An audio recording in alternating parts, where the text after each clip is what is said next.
The forgotten sleep revolution. Why our ancestors slept twice a night. Have you ever woken up at 2 a.m. and panicked? You open your eyes in the middle of the night, it's 2 a.m. Your heart races. Your mind starts spinning. Why am I awake again? If I don't fall back asleep right now, tomorrow will be ruined. Sound familiar? You're not alone. But here's the surprising truth. This anxious reaction to waking in the middle of the night is a modern phenomenon, a side effect of artificial light, industrial schedules, and our obsession with perfect sleep. A few centuries ago, people not only woke up at midnight, they expected to. They even enjoyed it. They would light a candle, read a book, talk quietly with a loved one, or sip a cup of tea under the stars. For them, waking up around midnight was part of life's natural rhythm. Because for thousands of years, humans didn't sleep once per night, they slept twice. How the ancients slept, the lost rhythm of first sleep and second sleep. Before electricity, human life followed the rhythm of sunlight. People rose with dawn and rested after dusk, but not in one continuous stretch. Instead, they practiced what modern researchers call segmented sleep, or biphasic sleep. First sleep, people would go to bed shortly after sunset, around 7 to 9 p.m. This was a period of deep, restorative rest dominated by slow-wave sleep. The midnight wake, around midnight or 1 a.m., people would naturally wake up. This wasn't insomnia, it was biology. This interval was known in many cultures as the watch, the midnight hour, or night's middle. Quiet activities. During this peaceful time, people might pray, meditate, write, make love, or simply sit in silence. Some even believed it was a sacred hour for reflection and creativity. Second sleep. After an hour or two, they would grow drowsy again and sleep until dawn, refreshed and ready for the day. This pattern appeared everywhere, from ancient China to medieval Europe, from Greek philosophers to early Christian monks.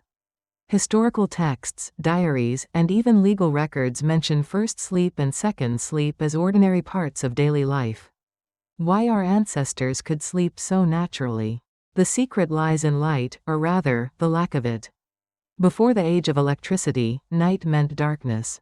When the sun set, the body began producing melatonin, the hormone that triggers sleepiness. After several hours of rest, core body temperature dropped, and the brain entered a brief, natural phase of wakefulness around midnight. In the absence of artificial light and digital distractions, this gentle awakening felt peaceful, not stressful. People accepted it as part of life's natural rhythm. Modern sleep science now supports this. A full sleep cycle lasts about 90 minutes, and between cycles, the brain briefly resurfaces from deep sleep. In our light-filled, overstimulated world, most people immediately slip into the next cycle, but in natural darkness, the brain tends to stay awake a bit longer. For our ancestors, that was normal. For us, it's a crisis. How the Industrial Revolution reshaped sleep forever. So, what happened? Why did humanity stop sleeping in 2 shifts? The answer is the Industrial Revolution. When factories and schedules began ruling human life in the 18th and 19th centuries, sleep had to be standardized. Workers were expected to clock in and out at fixed times, so the ideal of a continuous 8-hour sleep was born. Meanwhile, gas lamps, and later electric lights, flooded the night with brightness. People could now work, socialize, or read long past sunset. Night became useful time, and the body's natural rhythms were pushed aside. By the 20th century, doctors and psychologists had redefined sleep entirely. The old pattern was forgotten. Waking at night was suddenly seen as a disorder. The experiment that changed sleep science. In the early 1990s, psychiatrist Thomas Weir at the National Institute of Mental Health conducted a remarkable study. He placed volunteers in total darkness for 14 hours each night, with no artificial light, for several weeks. The results astonished everyone. After a short adjustment period, every participant naturally developed a segmented sleep pattern. They slept for about 4 hours, woke up for 1 to 2 hours in peaceful rest, then fell asleep again for another 4 hours. No alarms, no anxiety, just the body reverting to an ancient rhythm encoded in our DNA. Weir's study proved that biphasic sleep is not abnormal, it's the way humans are meant to sleep when left to nature's cues. Modern insomnia. a mismatch between biology and society. So maybe our sleeplessness isn't a personal failure, or even a medical disorder. Maybe it's a cultural mismatch. Our bodies still remember the rhythm of darkness and dawn, but our world no longer allows it. We push bedtime later, stare into blue-lit screens, and then blame ourselves when we can't fall asleep or wake at 2 a.m. We've been taught that good sleep means 8 uninterrupted hours.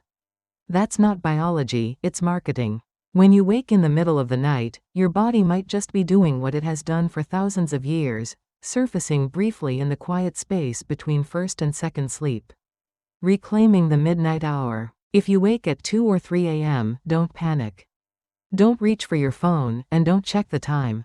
Instead, treat this moment as an invitation. Sit quietly, breathe deeply, sip warm water or tea. Journal, pray, read a few pages of something gentle. Listen to calm music or the sound of rain. You may find that your mind feels unusually clear, creative, and calm in this night watch window, just as our ancestors did. And when drowsiness returns, let it take you naturally back into your second sleep. Maybe insomnia isn't a problem, it's a memory. Perhaps what we call insomnia is really a memory of a lost rhythm, a whisper from our evolutionary past. Maybe our bodies are not broken. Maybe they're just remembering how to be human again. So, next time you wake in the dark hours before dawn, try saying to yourself, "It's okay. I'm just living the old, natural way." The night doesn't have to be a battleground. It can be an invitation to rest, reflect, and reconnect with the rhythm that guided humankind for millennia.